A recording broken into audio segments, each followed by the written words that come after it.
아나 데 아레오마스 주연의 발레리나는 관객뿐만 아니라 비평가들에게도 호평을 받은 예상치 못한 히트작이었습니다. 따라서 우리는 이런 이벤트를 그냥 지나칠 수 없었습니다. 특히 이 영화는 이미 전설이 된 존 윅의 스피노프이며 키아누 리브스 본인도 출연했으니까요. 서론을 길게 끌지 않고 바로 스포일러 없는 리뷰로 넘어가겠습니다. 할 이야기가 많거든요. 사실 여성 주인공을 중심으로 한 스피노프 발표 이후 팬들 사이에서는 이것이 얼마나 정당한지에 대한 논쟁이 시작되었습니다.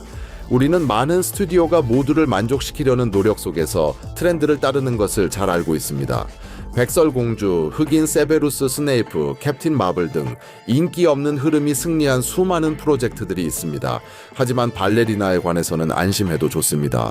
제작진은 이 논란의 여지가 있는 부분을 능숙하게 다루며 아이러니하게 농담으로 넘기고 주인공의 전투 스타일과 자신보다 명백히 강한 적에 대한 몇 가지 기술까지 설명해냈습니다. 물론 예고편만 봐도 우리가 마주한 것은 적들을 무더기로 쓸어버리는 여성 버전의 존 윅이라는 것을 알 수 있었습니다. 하지만 동시에 에바는 슈퍼히어로처럼 느껴지지 않습니다. 그녀는 지치고 부상을 입으며 때로는 길을 잃고 특정 상황에서 무엇을 해야 할지 모릅니다. 이로 인해 모든 싸움이 캐릭터의 감정 측면에서 현실감 있게 느껴집니다. 아마도 많은 사람들이 궁금해하는 가장 큰 질문은 아나 데 아르마스가 키아누 리브스를 대체할 수 있었는가 하는 것입니다. 그에 대한 대답은 생각보다 간단하지 않습니다. 프랜차이즈 내에서도 전설이 된 존 윅을 능가하는 것은 원천적으로 불가능합니다. 하지만 에바는 훌륭한 후계자가 되었습니다. 아나 데 아르마스는 이미 현 시점에서 최고의 액션 스타로 불리고 있습니다. 확실히 우리는 그것이 사실임을 확인할 수 있습니다. 키아누 리브스처럼 그녀도 대부분의 스턴트를 직접 소화했습니다.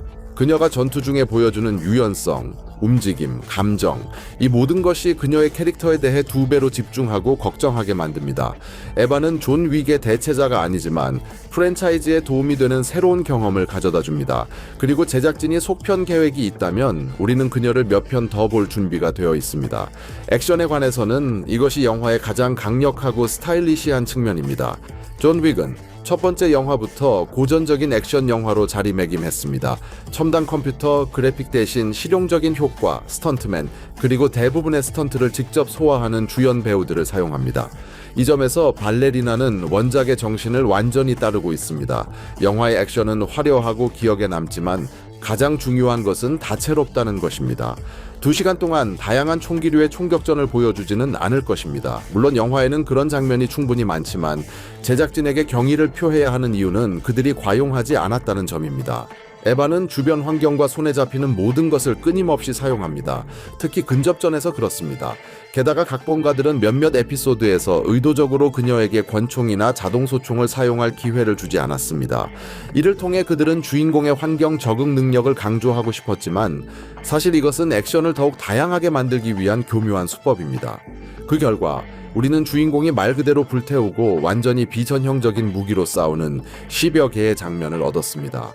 예고편에서 가장 기억에 남는 것은 화염방사기 사용 장면이었습니다. 특히 에바가 소화전으로 그에 맞섰을 때 말이죠. 영화에서도 이 장면은 가장 인상적인 장면 중 하나지만 그에 앞서 또 다른 화염방사기 전투가 있는데 이는 마치 어떤 애니메이션에서 바로 스크린으로 튀어나온 것 같습니다. 게다가 이 장면은 형식적으로 이 분짜리가 아니라 15분 정도 지속되며 제작진은 아름다운 장면을 만드는데 전혀 인색하지 않았습니다. 모든 것이 번쩍이고 불타오르며 스턴트맨들도 불타고 캐릭터들도 마찬가지입니다. 그리고 음악이 너무나 잘 어우러져서 이 장면은 정말 인상적입니다. 그 효과 면에서 아마도 존 윅사에서 부기맨이 소위탄을 장전한 산탄총을 사용했을 때와 비교할 수 있을 것입니다. 최소한 발레리나는 톤, 불의 적극적인 사용, 그리고 분위기 면에서 그에게 뒤지지 않습니다. 사실 액션에 대해서는 많은 이야기를 할 수 있습니다. 독창적이고 반복되지 않았습니다. 바바 야가가 무기로 연필과 책을 사용했다면 에바는 접시와 스케이트를 사용했습니다. 이것에 대해서는 경의를 표해야 합니다. 왜냐하면 전투 장면에 있어서 발레리나는 모든 것을 매우 높은 수준으로 소화해냈기 때문입니다. 마치 존 윅의 화신들 중 최고만을 흡수한 것처럼 말이죠. 분명히 프랜차이즈의 창조자이자 감독인 체드 스타헤스키의 참여가 이에 기여했을 것입니다. 기억하시겠지만 제작 중에 이미 스피노프가 상당한 재촬영을 거쳤다는 소문이 퍼졌습니다.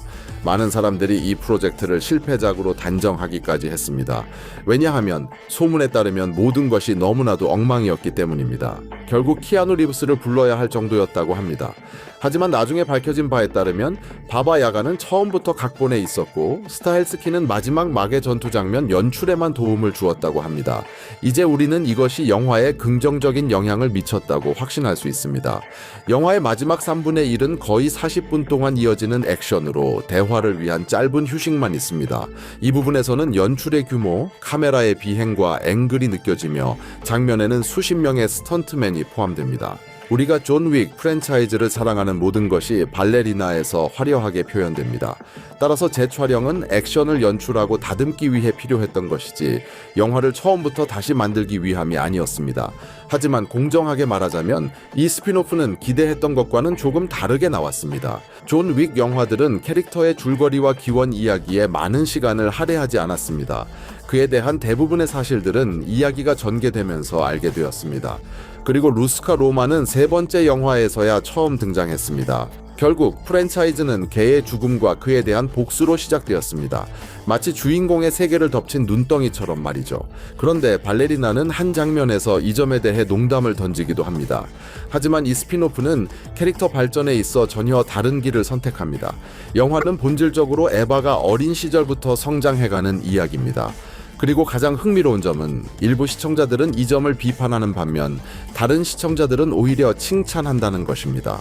하지만 프로젝트 전체를 평가하자면 주인공의 기원 이야기는 영화에 긍정적인 영향을 미칩니다. 발레리나는 단순한 인기 프랜차이즈의 스피노프가 되기를 원하지 않습니다. 독자적인 작품이 되어 원작 영화들과 차별화되기를 지향합니다. 이를 위해 작가들은 명확한 동기를 가진 이해하기 쉬운 주인공의 탄탄한 이야기를 만들어야 했습니다. 에바 마카로는 바로 그런 캐릭터입니다. 영화의 첫 3분의 1은 전적으로 그녀의 성장에 할애됩니다. 이 부분에서 발레리나는 한편으로는 우리에게 프랜차이즈의 새로운 얼굴을 소개하고 다른 한편으로는 루스카 로마에서 수련생들을 어떻게 훈련시켰는지 보여줍니다. 이전에는 훈련 단계를 스치듯 보기만 했기 때문에 이 모든 것을 내부에서 보는 것은 흥미로웠습니다. 드라마 컨티넨탈은 대체로 같은 일을 했어야 했습니다. 다만 호텔을 배경으로 말이죠. 작가들은 우리에게 내부 구조와 거주자 및 직원들의 삶을 보여주려고 했습니다. 하지만 결과물이 그다지 명확하지 않아 많은 사람들이 이 드라마를 건너뛰거나 금방 잊어버렸습니다. 반면 발레리나는 초점을 확실히 맞추고 영화의 첫 40분 동안 지루하지 않도록 바바 야가의 카머, 활기찬 오프닝 장면, 그리고 프랜차이즈 신화를 풍부하게 풀어놓습니다. 그런데 이 스피노프는 이 점에서 약간의 단점이 있습니다. 아름다운 비유, 철학적인 함의, 슬라브 신화는 물론 훌륭합니다. 하지만 때때로 조금 과했습니다. 전반적인 인상에는 전혀 영향을 미치지 않으므로 이 점에 특별히 집중하지는 않겠습니다. 발레리나의 또 다른 특징은 정말 예상치 못한 것이었습니다. 이 프로젝트는 이전보다 훨씬 더 많은 유머를 프랜차이즈에 도입했기 때문입니다. 게다가 이것은 직설적인 농담이나 저속한 농담이 아니라 주로 액션 장면에서 나타나는 미묘하고 빠른 삽입구입니다. 음악에 관해서도 모든 것이 수준급입니다. 원작 영화들은 항상 활기찬 음악을 사용하여 전개되는 상황과 완벽하게 조화를 이루었습니다. 발레리나에서는 관람 후 다시 듣고 싶은 기억에 남는 테마가 있다고는 할 수 없지만 사운드 트랙은 훌륭하게 선정되었습니다. 특히 클럽 장면이 돋보이는데 격투가 드럼 앤 베이스 음악에 맞춰 벌어집니다. 관람 중에는 자신도 모르게 리듬에 맞춰 머리를 흔들고 싶어집니다. 전반적으로 사운드 트랙과 사운드 디자인 면에서 이 영화에 대한 불만은 전혀 없습니다. 물론 키아누 리브스의 출연에 대해서는 별도로 언급해야 합니다. 존 윅에게는 줄거리에서 자신만의 역할이 주어졌으며 이는 맨 마지막에 드러날 것입니다. 하지만 단순히 카머가 아니라 짧지만 여전히 전투적인 장면들을 몇 개 보여준 것에 대해 감사하고 싶습니다. 존의 모든 구르기와 걸을 때의 흔들림을 다시 볼 수 있는 기회는 영화의 즐거운 추가 요소가 되었습니다. 전반적으로 만약 당신이 존 윅의 팬이거나 단순히 스타일리시한 액션 영화를 좋아한다면 발레리나는 현재 이 장르의 가장 빛나는 대표작 중 하나입니다. 주인공의 기원을 보여준 덕분에 프랜차이즈의 다른 부분에서 무슨 일이 있었는지 굳이 알 필요도 없습니다. 영화는 이를 충분히 보상해줍니다. 물론 단순하거나 특색 없는 줄거리로 비판받을 수도 있지만 프랜차이즈가 개의 죽음으로 시작했다는 것을 잊지 마십시오. 따라서 그러한 지적은 그다지 정당하지 않습니다. 아마도 스피노프가 약점을 보이는 유일한 부분은 메인 빌런일 것입니다. 상영 시간 내내 그에 대해 너무 많이 이야기하고 경고해서 기대감이 저절로 부풀려졌습니다. 실제로는 모든 것이 생각보다 조금 더 단순하게 풀렸습니다. 하지만 관람 후의 전반적인 인상은 여전히 매우 긍정적이었습니다.